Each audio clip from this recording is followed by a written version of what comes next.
Buenas tardes, bienvenidos a los espectadores que van entrando a la sala. Vamos a dar unos breves minutos para esperar que se puedan conectar la gente que está en espera y damos inicio a nuestra sexta conferencia.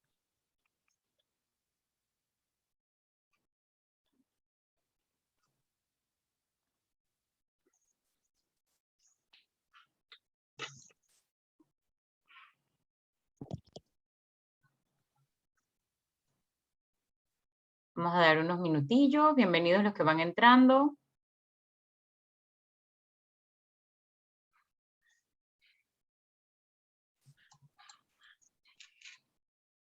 A las 6:03 arrancamos para respetar la puntualidad de quienes han entrado a tiempo. Muy bien.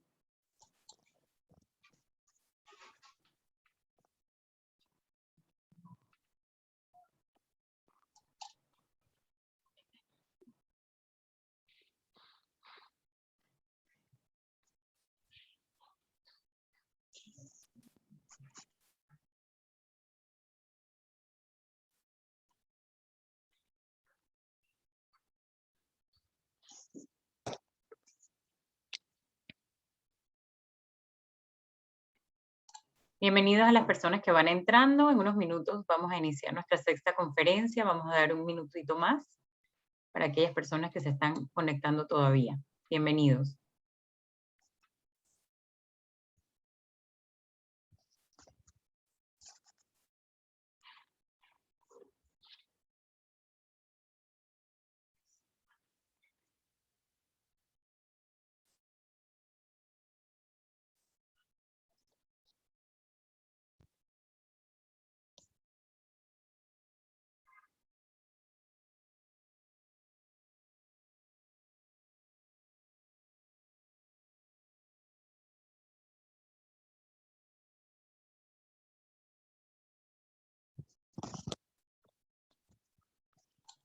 Bienvenidos a las personas que se están conectando ahora.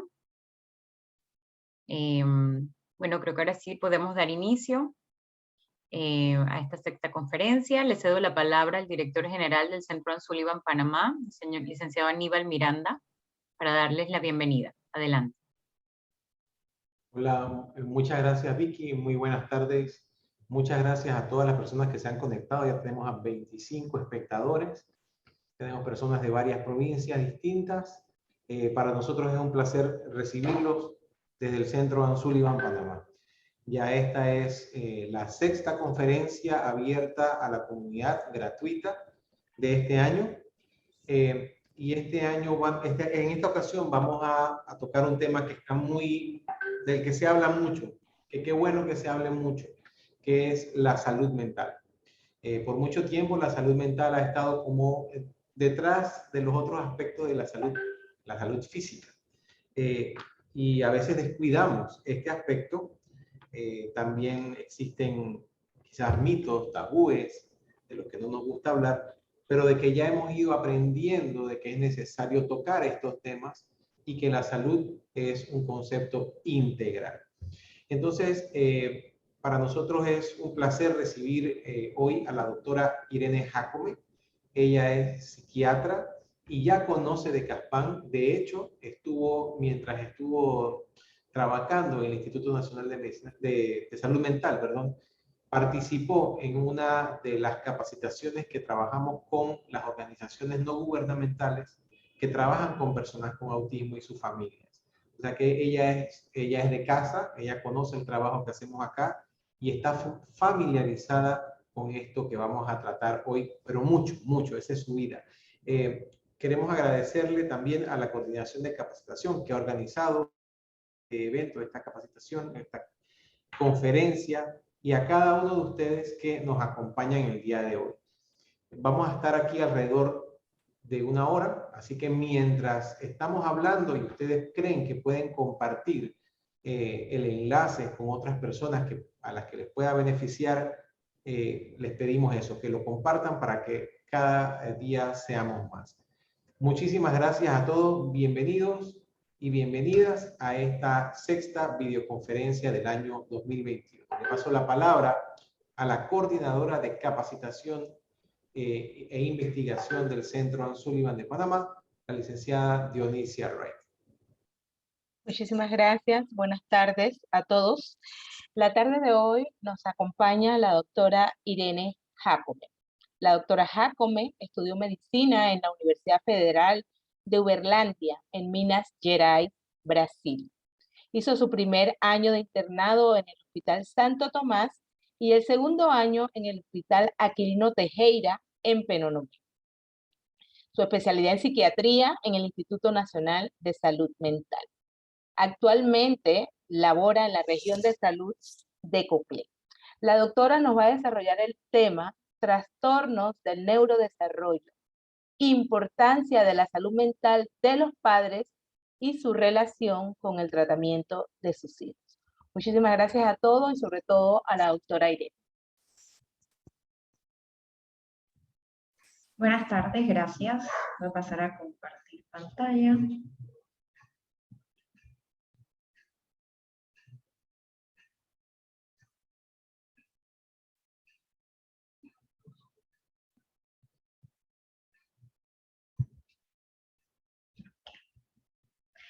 Primero que todo, buenas tardes. Estoy muy contenta de poder compartir con ustedes este tema y principalmente pues por los objetivos que vamos a tocar, ¿no? Que son identificar los factores que predisponen a la salud mental de los padres de un niño que tiene un diagnóstico de un trastorno del neurodesarrollo, comprender cómo se desarrollan las alteraciones de la salud mental de los padres y entender cómo el niño puede verse vulnerado en cuanto al tratamiento y en la evolución de su condición por alteraciones en cuanto a la salud mental del padre.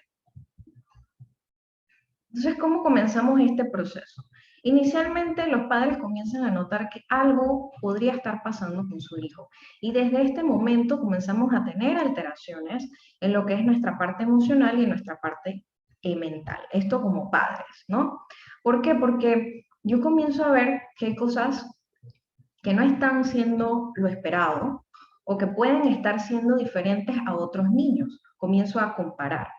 Entonces esto me va llamando la atención y voy entrando en un proceso de búsquedas de respuestas y al final para dar con un diagnóstico. ¿Qué le pasa a mi hijo? Entonces, desde este inicio, ¿no? Es un proceso longitudinal que vamos a ver cómo se desarrollan las enfermedades que puede sufrir el padre, las alteraciones a nivel de salud emocional, mental que va a sufrir el padre durante todo este proceso. Inicialmente todo comienza también desde el embarazo y el nacimiento. ¿Cómo fue ese embarazo? ¿La madre sufrió algún tipo de estrés o situaciones durante el embarazo? ¿Cómo fue el nacimiento? Si ya yo tengo algún tipo de vulnerabilidad emocional durante este periodo y voy viendo que el desarrollo de mi hijo probablemente no es lo que se estaba esperando, yo voy teniendo sentimientos inclusive de culpa, pensando que algo podría estar mal, que hice mal, y voy notando signos de alarma. Estos signos de alarma en conjunto con el padre y la madre y otros miembros de la familia comenzamos a notar que hay que buscar a un médico especialista o ver qué es lo que está sucediendo y durante este proceso, hasta que yo finalmente llego y busco ayuda, se ha desarrollado un proceso de estrés en medio del núcleo familiar, ¿no? Tanto madre, padre, otros hermanos, abuelos, primos, tíos, todos son parte del núcleo de la familia del niño. Entonces, todos vamos a formar parte de la red de apoyo principal del niño. Entonces, cuando estamos ante estas situaciones, podemos comenzar a vernos afectados a nivel emocional por buscar una respuesta. Entonces, ¿qué debemos saber? Los padres durante este proceso tienen niveles de estrés muy elevados y emocionalmente están muy vulnerables, ¿no? ¿Por qué? Porque el proceso del diagnóstico es muy complejo. No solamente voy a ir a un solo médico, sino que requieren múltiples investigaciones, exámenes, laboratorios, pruebas, y todo esto de alguna manera, si yo tengo solamente un padre o son ambos sin una red de apoyo, puede ser inclusive mucho más complejo para el papá, ¿no? Entonces, tenemos algunas cosas que vivimos actualmente, que es que tenemos limitaciones a nivel del sistema de salud, lo que puede ser un factor principal de estrés durante este proceso de diagnóstico, ¿no? A veces pueden tener citas muy demoradas para poder ir a un especialista y los padres comienzan a percibir o tener esta sensación de que no están siendo apoyados y qué pasa con mi hijo, ¿no? Y aquí entonces vamos, es como una bolita de nieve que va creciendo y ya yo estoy en un proceso de estrés mantenido porque yo quiero saber qué está pasando. Cuando llegamos al proceso, comienzan las evaluaciones médicas y me toca ir a múltiples especialidades. Inicialmente el padre va y busca y piensa que le van a dar el diagnóstico de una vez que llega al primer médico, ¿no? Puede ser inicialmente, vamos a ponerlo desde la cadena más baja, un médico general que posteriormente me va a mandar al pediatra y que el pediatra, seguido con el conjunto de los otros especialistas, porque recordando que estos diagnósticos son multidisciplinarios, entonces vamos al neuropediatra, al psiquiatra, a psicólogos, que si requiero evaluación por un geneticista, o sea, también los profesores y los consejeros escolares van a estar involucrados en este proceso. Entonces llega a ser un proceso agotador para la familia y principalmente para los padres, porque ya pensamos que inicialmente me van a dar un diagnóstico, pero tengo que caminar mucho para poder cerrar este proceso y llegar al diagnóstico. ¿Qué pasa con el diagnóstico? En ocasiones cuando me dan un diagnóstico, a veces puede ser inicialmente un proceso de buscar y definir, pero puedo tener falsas esperanzas de que se va a recuperar, de que esto va a mejorar. O sea, tengo que entrar en un proceso, ¿no? Y en ocasiones voy a pensar que tengo una sensación de pérdida de tiempo. Llegamos a tanto y tanto y no pasa nada, ¿no? Entonces se crea un sentimiento de desesperanza en la familia al no tener una respuesta, pero cuando tengo la respuesta, ¿qué sucede? Llegamos a este punto, ¿no? Se ha descrito en la literatura a partir de varios estudios donde se habla de que cuando se les da el diagnóstico a los padres de que su hijo pueda tener un trastorno del neurodesarrollo, ya sea un trastorno del espectro autista, un TDAH, que es el trastorno de déficit de atención e hiperactividad, un trastorno específico del aprendizaje, todas estas cosas podrían estar desarrollando, y principalmente se describe más con lo que es el trastorno del espectro autista, es que hay una inesperada pérdida de un hijo, ¿no? ¿Qué quiere decir esto? A nivel inconsciente quiere decir que cuando me dicen a mí que mi hijo tiene uno de estos, de un tipo, esta condición, entonces yo voy a sentir que yo perdí a mí, ¿no? O sea, no es que lo perdí, sino que las expectativas o lo que yo pensaba inicialmente tiene una transformación y un cambio, porque todo realmente cambia a través de que ya yo tengo una condición, tengo algo con lo que trabajar, ¿no? Tengo dificultad inicialmente para aceptar el diagnóstico, puedo mantenerme en negación y esto va a ser parte del proceso del duelo. Y hay muchas emociones relacionadas con el duelo, como la ansiedad, el miedo, la culpa, la tristeza, la desesperanza, la angustia. Y esto se puede mantener a lo largo de un periodo. O inclusive, estas fases de duelo son como una montaña rusa, ¿no? Inicialmente yo puedo entrar en shock al momento en que me dan mi diagnóstico y posteriormente entrar en lo que es la negación, la ira, la depresión, hasta la negociación y hasta finalmente llegar a la aceptación, ¿no? Entonces, durante todo este sistema, cuando yo voy viviendo el duelo del diagnóstico, de los cambios que hay que hacer, de realizar que hay cosas que no van a hacer como los otros niños o evitar, y comienzo a comparar, ¿no? Entonces, en este proceso de duelo hay dos situaciones. Una es el obstáculo para superar el duelo, entonces voy a tener dificultades durante la crianza de mi relación con mi hijo, ¿no? Yo puedo tratarlo tal vez como esperando que él tenga la misma respuesta que sus otros hermanos o como sus otros primos, y el niño va a entrar también en una situación de querer esforzarse o tal vez presentar algún tipo de alteración a nivel emocional porque no hay un proceso de adaptación de parte del padre, ¿no? Entonces voy a compararlo con otros niños y voy a seguir con esta esperanza de recuperación. Puedo oscilar en esto entre una resolución de duelo que voy a encontrar aspectos positivos y aceptación. Sin embargo, cuando a veces puedo tener alguna situación que me frustre a mí como padre, yo puedo nuevamente irme al proceso de obstáculos, ¿no? Entonces, como lo dije anteriormente, esto es una montaña rusa de emociones, de situaciones que me van generando a mí un estrés crónico mantenido. este estrés crónico, además de todos los cuidados que yo tengo que tener con mi hijo, cambia la dinámica familiar. Voy a tener que hacer a un lado algunas cosas que yo hacía antes. Entonces este proceso me va a generar a mí vulnerabilidad a poder desarrollar algún tipo de enfermedad o alteración a nivel mental. Se ha visto que dentro de los diagnósticos relacionados con mayores alteraciones de salud mental de los padres está el trastorno del espectro autista, el trastorno por déficit de atención y hiperactividad y los trastornos de aprendizaje. ¿Qué pasa? Se habla de que está más relacionado con alteraciones a nivel de la salud mental de los padres por el desgaste y la dificultad de procesar el duelo durante estas etapas, ¿no? Y también hay diferencia entre los recursos que puede tener el padre para poder llegar a un mejor funcionamiento de su hijo. Entonces, hay factores que me van a predisponer a mí a entrar en un proceso de depresión, y dentro de estos factores yo voy a tener el estrés parental, que son reacciones psicológicas aversivas a las demandas de ser padre, ¿no? Porque no solamente soy padre del hijo que tiene este tipo de situación, sino también que puedo tener otros hijos. ¿Cómo yo voy a relacionarme con esto? ¿Cómo voy a hacer que mi familia funcione? Tengo el factor económico, y se habla mucho en esta situación de que se dividen dos funciones en la familia, en ocasiones, ¿no? Porque no es por generalizar, pero lo que se ha visto dentro de los estudios es que la tendencia es a que la madre asuma el rol de cuidadora principal y el padre es el que asume el rol de la importancia de la parte económica.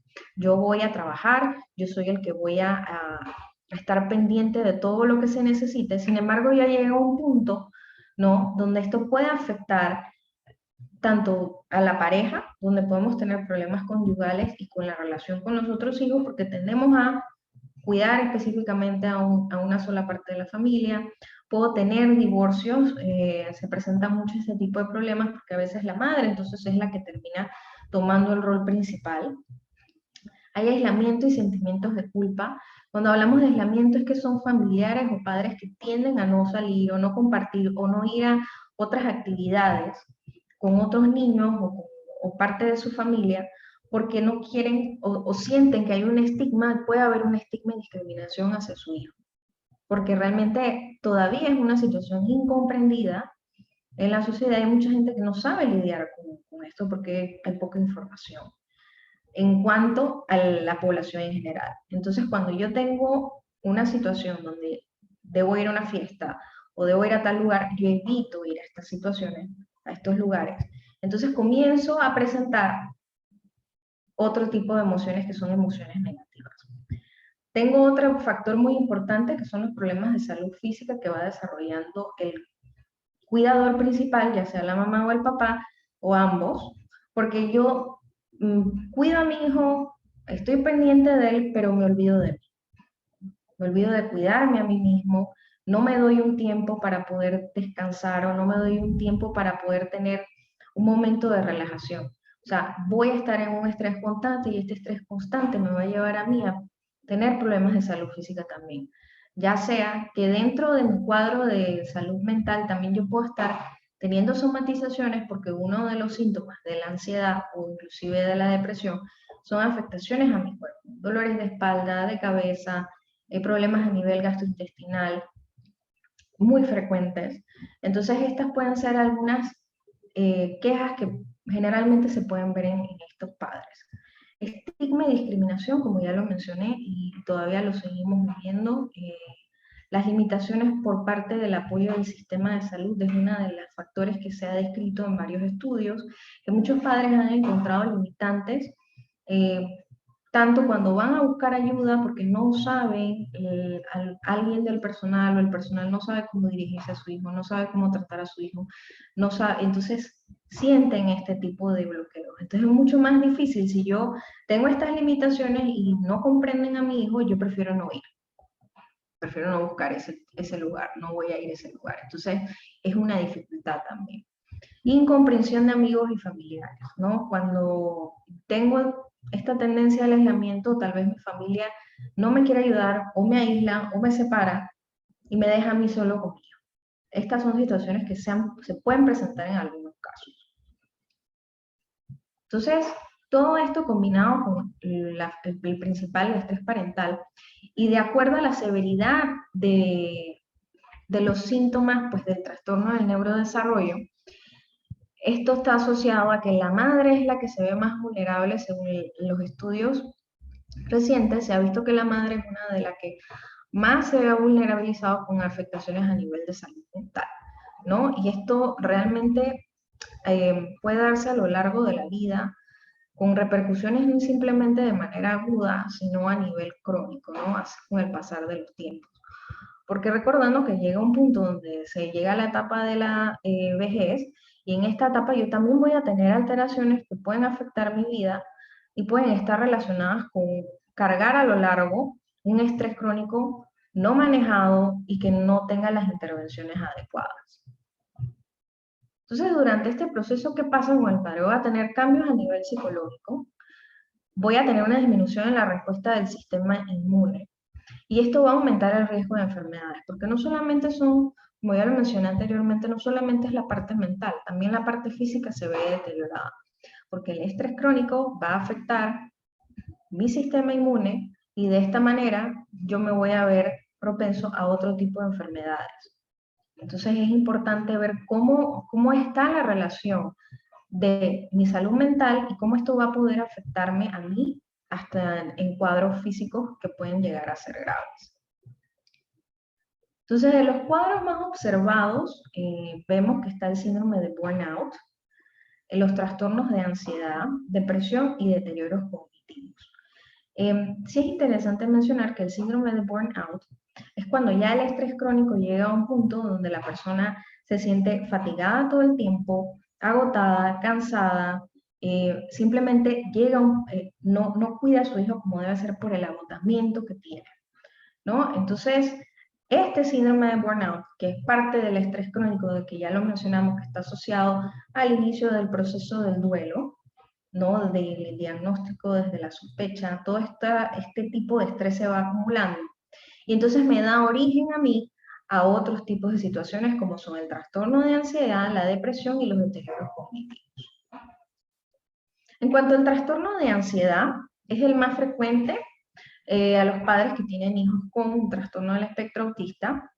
Se ve más familiarizado es cuando vamos a evaluarlos, son síntomas somáticos, dolor en el estómago, palpitaciones, dolor en el pecho, sudoración de las manos, temblores, pensamientos catastróficos que son relacionados con muerte, miedo, y sobre todo el sentimiento de estar ansioso. Me siento muy ansioso, preocupaciones constantes relacionadas con el hijo o con la familia. Llega un punto que pueden presentar hasta inclusive las crisis o ataques de pánico, que son una sensación de muerte inminente, con dolor en el pecho, con necesidad de ir al médico. Y entonces, estas son situaciones que también vienen generadas pues del estrés mantenido, y si yo no trato esto a tiempo, probablemente sí voy a desarrollar patologías como hipertensión o alteraciones a nivel cardiovascular. En cuanto a la depresión, se ha visto también que es muy frecuente en el trastorno del espectro autista, pero también se ha visto que es muy frecuente en los padres con hijos que tienen un trastorno de déficit de atención e hiperactividad. Se describe que hay emociones negativas muy intensas, desesperanza, tendencia mucho a la irritabilidad y la tristeza, insomnio, que es la dificultad para poder dormir, generalmente de conciliación, que es cuando no puedo comenzar a dormir o tengo mucha dificultad para poder comenzar a dormir, o mantener el sueño, que es que me despierto varias veces durante la noche, ¿no? Tener pérdida del interés en las cosas que hacía antes, no tengo ganas de compartir con mi pareja, no tengo ganas de salir con mis amigas, inclusive no tengo ganas de cuidar a mi hijo, o no quiero ver a mi hijo. Ideas pasivas de muerte, que son, por ejemplo, que quisiera dormir y no despertar, situaciones que me van guiando hasta este punto, inclusive llegar hasta cuadros de depresiones graves, donde ya se piense en lo que es la parte del suicidio. Esto en situaciones pues, donde también, recordando los factores que hablamos anteriormente, también incluyen en la severidad. Se ha visto mucho en personas que ya tienen un nivel socioeconómico más pobre, limitaciones en cuanto al acceso a salud y niños que tengan severidad importante en sus síntomas. El deterioro cognitivo es el resultado de todas estas alteraciones que hablamos. ¿Qué pasa con el deterioro cognitivo? Hablamos de deterioro cognitivo cuando tenemos una disminución de las habilidades a nivel de lo que es el procesamiento de la memoria, la atención y de a veces tomas de decisiones. Entonces, muchos describen, esto solamente sucede cuando uno llega a la vejez. No. Cuando yo tengo un proceso de depresión o inclusive de ansiedad que no tiene tratamiento, se ha mantenido a lo largo del tiempo, inclusive el estrés crónico, me va a llevar a mí alteraciones y se ha descrito en uno de los estudios que revisé para esta intervención, es que se ha visto que se ha afectado la memoria verbal, que es la capacidad para poder verbalizar las palabras, para poder decir las cosas, y la declarativa, que es la memoria explícita, o sea, la capacidad para traer a la conciencia de forma voluntaria episodios o hechos de nuestras vidas. Como que demora mucho más tiempo en poder realizar este trabajo, y entonces sí memorias a veces para poder recordar cosas del pasado. Entonces se ha visto que esto está relacionado y se ha descrito en estudios que hay un deterioro cognitivo en padres que han mantenido su estrés, que no han tenido intervenciones y que probablemente tuvieron diagnósticos de depresión o ansiedad que no fueron tratados. Y este deterioro cognitivo me va a llevar a un punto que es una predisposición en el futuro a una demencia, ¿no? En cuanto a la vejez, si no tratamos estas causas. El deterioro de alteraciones cognitivas, también como concentración, atención, también pueden ser síntomas de depresión y de ansiedad. Entonces, viendo esto, es importante mencionar que entre padres e hijos hay una relación bidireccional. ¿Qué quiere decir esto? Cuando papá no está bien, o mamá no está bien, mi hijo probablemente también no va a estar bien. ¿Cuáles van a ser mis actitudes y mi relación con mi hijo? ¿Cuáles van a ser las emociones que yo le voy a transmitir a mi hijo? ¿Y cómo va a ser mi relación con el medio? Porque si yo no estoy bien, mis emociones son negativas, todo lo veo mal, probablemente cuando yo vaya a llevar a mi hijo a sus controles o a la escuela, todo lo voy a catastrofizar, o sea, voy a irme por un lado negativo. Todo va a estar relacionado con consecuencias negativas que a la larga van a afectar a mi hijo. ¿Y cómo afectan a mi hijo? Pues con dificultades en las relaciones en cuanto a la crianza, o sea, niños que tienen un mayor riesgo de abuso, negligencias por parte de los padres, en consecuencia a estoy deprimido, estoy ansioso, tengo un estrés, estoy en burnout, y yo intento alejarme inconscientemente de esta figura. La depresión y ansiedad de los padres tienden a exagerar la sintomatología de sus hijos en las entrevistas médicas. ¿Qué pasa? Llevo a mi hijo al médico, pero sinceramente como yo soy el que me siente mal y de alguna manera inconsciente, yo voy a poner síntomas en mi hijo que realmente no están pasando, ¿no? O si hay algo que está pasando con él, yo tiendo a exagerar esa situación o minimizar la situación. Todo está bien, no está pasando nada. Y en esto a veces puede fallar el hecho de que esto puede haberse involucrado con el tratamiento médico. Si mi médico me manda algún tipo de medicamento para mi hijo, recordando que cada tipo de situación es individual, ¿no? Y cada dosis que se le da al niño es de manera individual, no en relación a otros niños. Yo puedo intentar hacer cambios al tratamiento por mi propia cuenta, porque yo no quiero ir al médico y yo puedo controlar la situación, ¿no? ¿Por qué estoy evitando ir al médico? ¿Qué me va a decir el médico que probablemente no me va a gustar? ¿O qué me va a decir el médico que yo intento evitar porque todavía estoy en este proceso de duelo en relación al diagnóstico, ¿no? Entonces tal vez escucho a otras personas y probablemente tiendo a seguir otras sugerencias que no son de un profesional de salud, porque me quedo en esta situación de estoy comparando a mi hijo con otro. Entonces, como estoy comparando a mi hijo con otro, yo voy a hacer probablemente o seguir algún consejo o recomendación del papá o el vecino que tiene otro niño que tal vez tenga una condición similar, pero recordando que no es lo mismo. Cada niño tiene su condición, cada niño tiene su situación y no debemos cambiar tratamientos y no debemos involucrarnos en esta parte. Por eso tenemos el médico que es el responsable.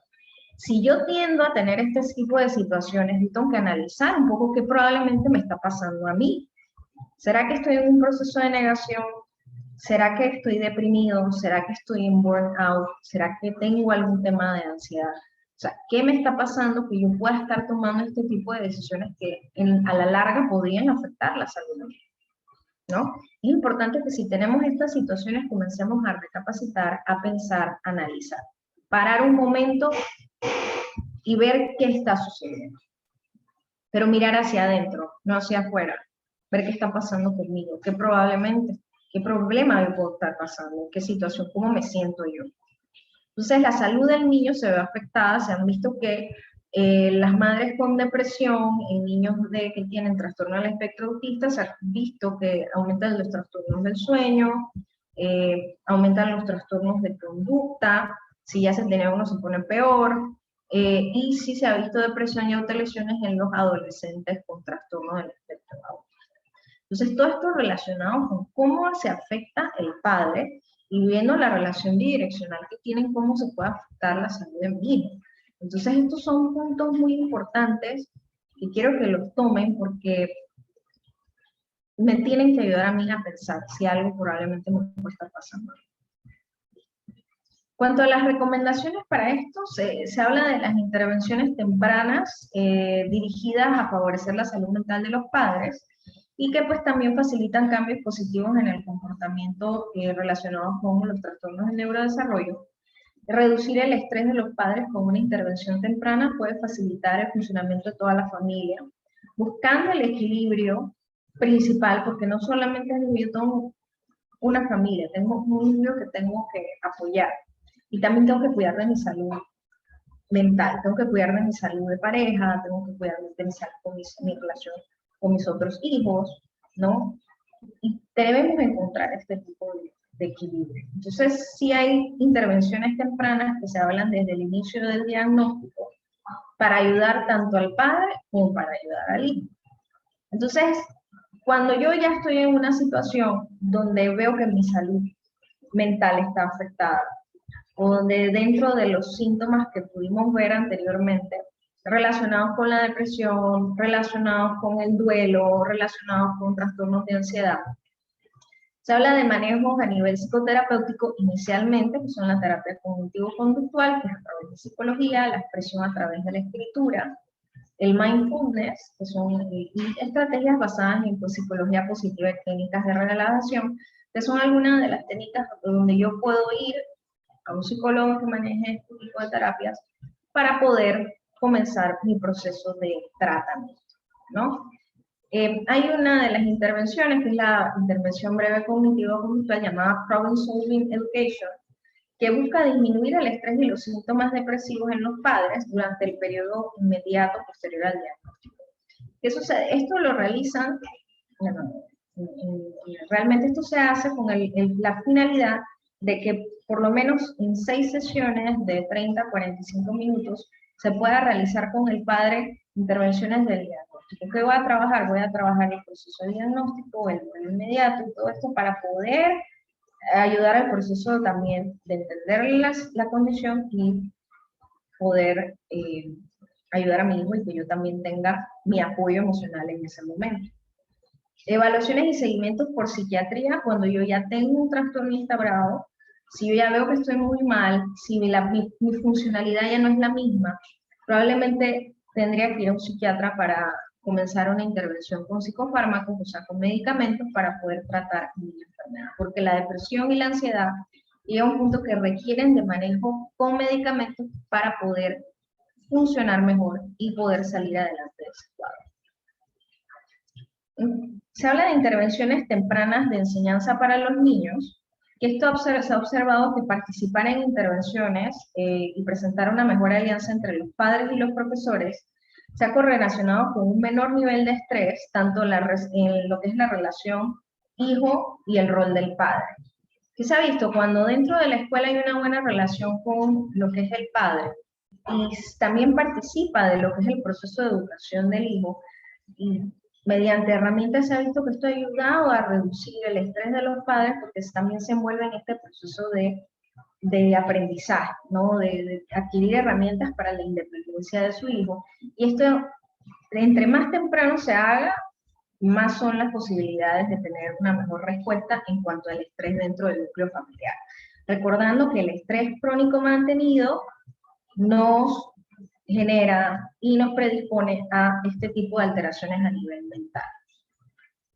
Entonces, dentro de los mensajes claves que yo dejo aquí, pues que muchos de los niños con trastornos de neurodesarrollo presentan características que van a permanecer a lo largo de la vida. La infancia presenta desafíos y aspectos que son particulares de esta etapa del desarrollo, por lo que conocer qué ocurre en este periodo con los padres podría ayudarlos a prevenir y disminuir alteraciones en su salud mental. Intervenciones tempranas y acompañamientos durante el proceso del diagnóstico luego del mismo podrían ser de apoyo para el proceso de duelo de los padres. Y la salud mental parental es importante para una mejor adaptación y tratamiento de sus hijos. Aquí les dejo mi bibliografía y pues muchísimas gracias. A ver las preguntas. Muchas gracias, doctora. La verdad que ha sido un recuento importante.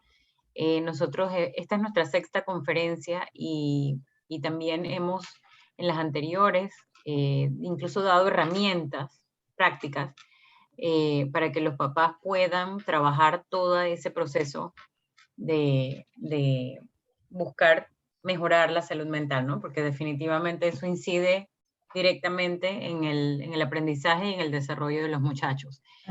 Vamos a abrir una ventana de preguntas y respuestas a través del chat. Todas las personas que tengan preguntas pueden escribirlas en el chat. Yo se las leo a la doctora y pues ella va a responder. Así que si alguien ha tenido alguna duda durante la intervención o quiere hacer algún comentario, con mucho gusto tienen el chat abierto.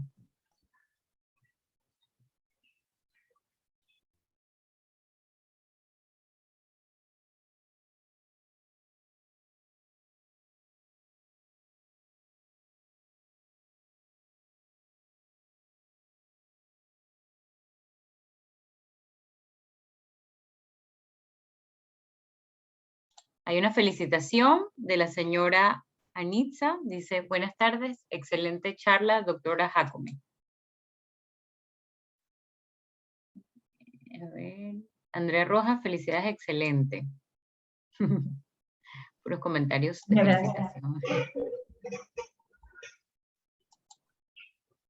No sé si alguien tiene alguna pregunta. Buenas tardes, doctora. ¿Quién es la persona indicada para dar un diagnóstico si un niño padece de TEA? Bueno, como lo mencioné dentro de la presentación, el diagnóstico es multidisciplinario, ¿no? No va a ser solamente un especialista, esto es un conjunto de especialistas para llegar al diagnóstico. Dentro de los que se puede iniciar y que van a acompañar al proceso están los psiquiatras, el neuropediatra y el pediatra. Básicamente estos son con los que se va a manejar para poder dar un diagnóstico y llegar a este diagnóstico. Muy bien, buenas tardes, muy buena exposición. No sé si alguien más tiene alguna otra pregunta.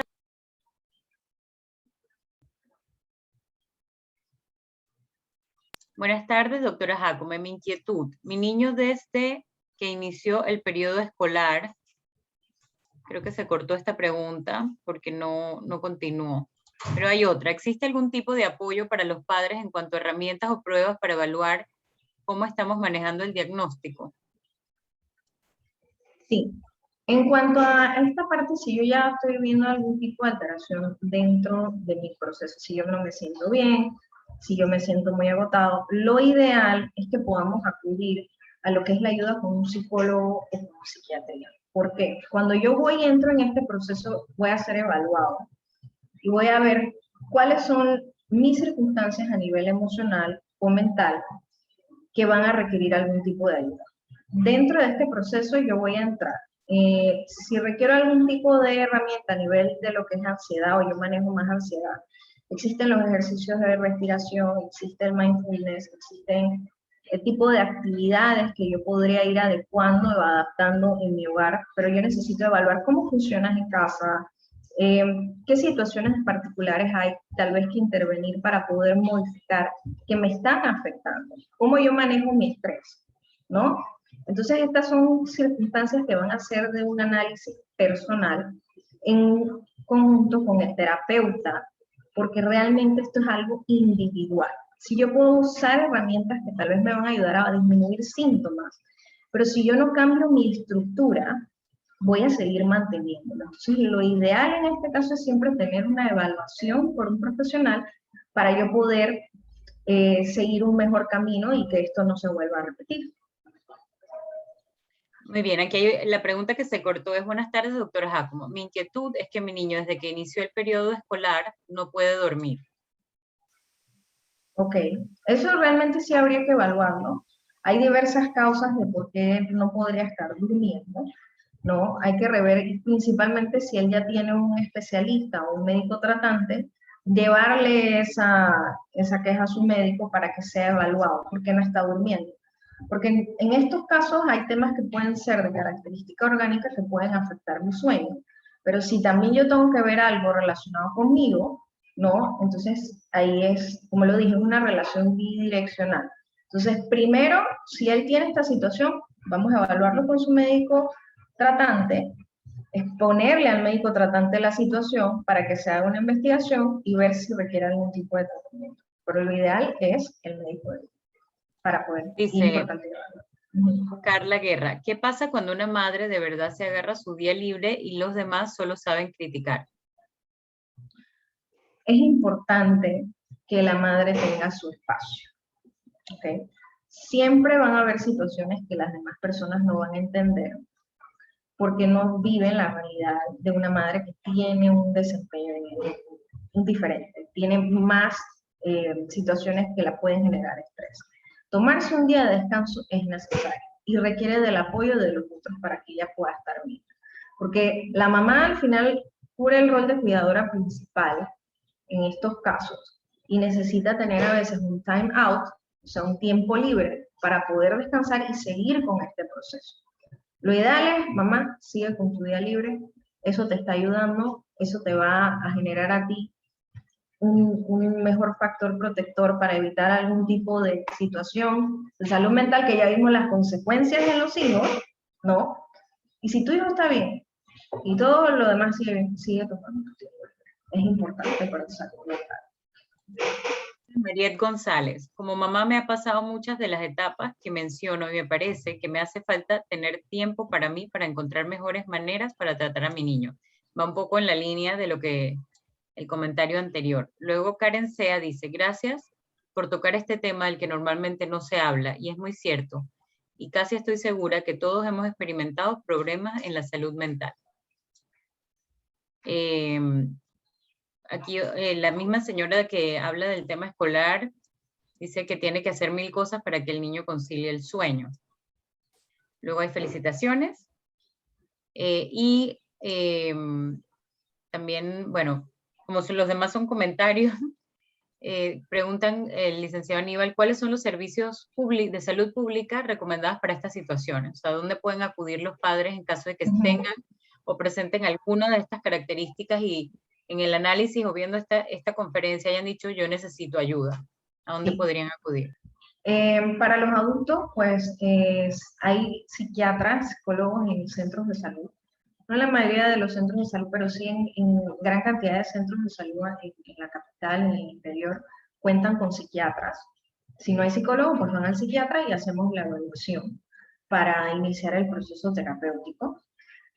A nivel pues, público también está las policlínicas, aparte del centro de salud, si tienes seguro, también puedes asistir a las policlínicas, y pues a nivel público es lo que contamos, ¿no? Esto en casos de consulta ambulatoria. Si ya tenemos otro tipo de situaciones, sí hay salas donde sí se realizan hospitalizaciones y todo esto, pero esto es un tema ya más crítico, ¿no? Si yo llego a hospitalizar, primero paso por mi psiquiatra, principal en el centro, y de ahí me remiten si yo requiero algún otro tratamiento. Pero para iniciar el proceso, en el sistema público lo encuentran en centros de salud y policlínicas. La señora Lorena Montenegro dice, buenas tardes. Yo tengo solo una niña de 11 años ya diagnosticada con trisomía 18 mosaico. Aún me cuesta mucho llevarle actividades y prefiero no participar porque me cuesta mucho el trato discriminatorio que tanto niños como adultos le pueden dar a mi hija. A ella le cuesta la comunicación y comprendo que resulta difícil para todos fuera de la familia compartir con ella. Sí, realmente esto es una situación que se vive y dentro de, pues, de nuestro medio hay que intentar comunicar y explicarle más a las personas qué es lo que pasa para disminuir lo que es el estigma y la discriminación. Dice, si tienes alguna conocida que observas que está en negación, ¿de qué manera podrías ayudarle? Bueno, esto a veces sí es muy difícil que la persona que está en negación acepte que tiene un problema, ¿no? Que estoy en negación. Sí puedo ser muy sutil, muy asertivo, tal vez en darle mira, tenemos esta situación, creo que probablemente estás tomando, si tengo un diagnóstico, me acaban de dar un diagnóstico, pero mi hijo está bien, no tiene nada, yo no voy a ir al médico, yo no voy a seguir yendo al médico. Cuando yo digo no voy a seguir yendo al médico o voy a cambiar de médico, probablemente yo estoy en un proceso de negación. Hay que darle tiempo a esta persona, pero sí tomando en cuenta esto. Mira las circunstancias o las situaciones que está presentando tu hijo en este momento. ¿Crees que todo está bien?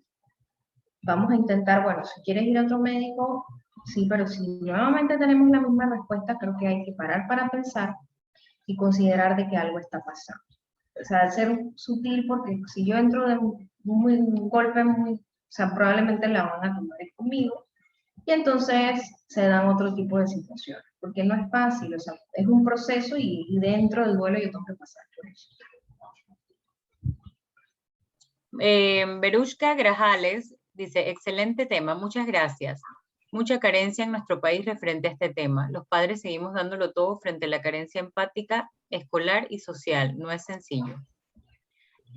Como es un comentario, continúo. Buenas tardes, excelente charla, doctora. Tengo un niño TEA y ahora tiene un diagnóstico de trastorno de conducta. Leo, creo que se cortó. Otra mamá dice, lo he observado que el peso de todos los cuidados con niños con discapacidad, cualquier tipo de trastorno, lo lleva la madre. Opino yo, y hay padres que pierden la paciencia y no saben cómo tratar con su hijo o hija. Es tan importante la mirada hacia los padres. Felicidades por esta conferencia. Hola, tengo una niña con diagnóstico TEA y a veces llora sin razón y le pregunto qué le pasa y no sabe decirme. Me recomendaron llevarla a psicóloga y que yo también necesito ayuda. Mi niña antes se autogolpeaba y a veces lo quiere hacer y yo lo evito. Le llamo la atención. Es capaz de tirarse de las escaleras sin medir consecuencias.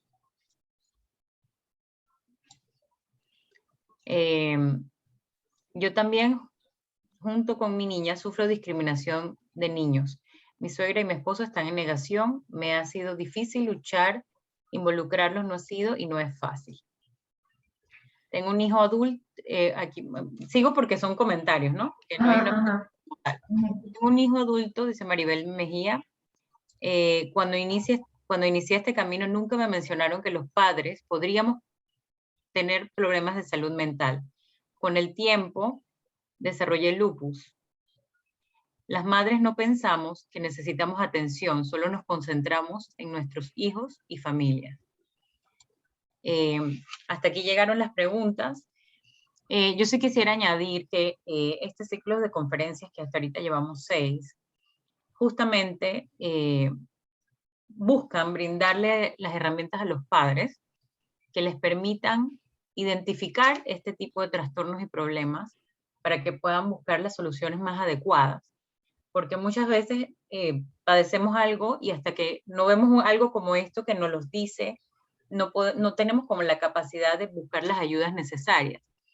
Y como la doctora bien ha dicho, la intervención temprana es tan fundamental, tanto en los niños con alguna condición como en los padres que empiezan a desarrollar o a presentar síndromes de burnout o de cualquier otro trastorno de los que se han mencionado acá. La ansiedad, todas estas cosas que son bastante comunes. Y yo quisiera nada más como resaltar, ¿no? el hecho de que hay mamás que quizás ya tienen recorridos más avanzados, ¿verdad? Que ya tienen más experiencia y son capaces de identificar. Por eso son tan valiosos los testimonios de gente o de madres que han vivido y cómo quizás ellas han podido buscar recursos, ayudas. Lo importante es no quedarse allí, ¿no? Sino que atender mejor este tipo de situaciones. Entonces, doctora, a estos últimos comentarios, no sé si usted quisiera dar un cierre, ya que el tiempo se nos está acabando. Quisiera que usted cerrara la conferencia. ¿Hola?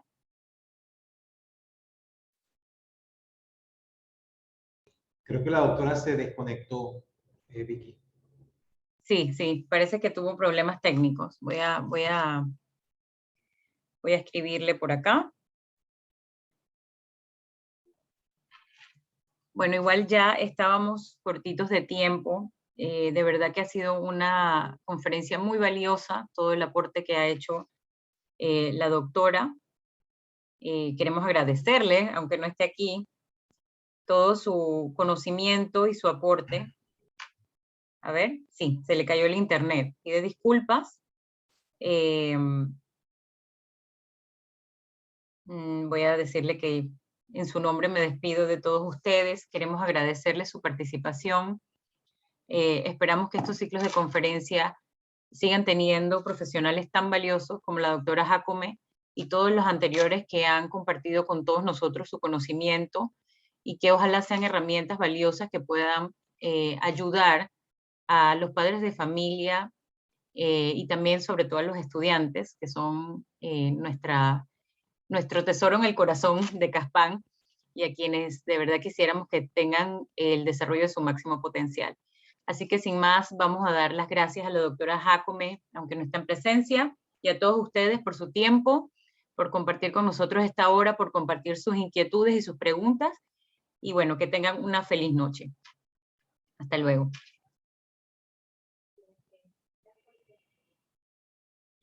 Voy a pasar el chat a la doctora para ver si hay alguna forma de responder estas preguntas. Así que, bueno, vamos a intentarlo. Espero que con las que hemos respondido queden muchas dudas aclaradas. Feliz noche. Gracias a todos.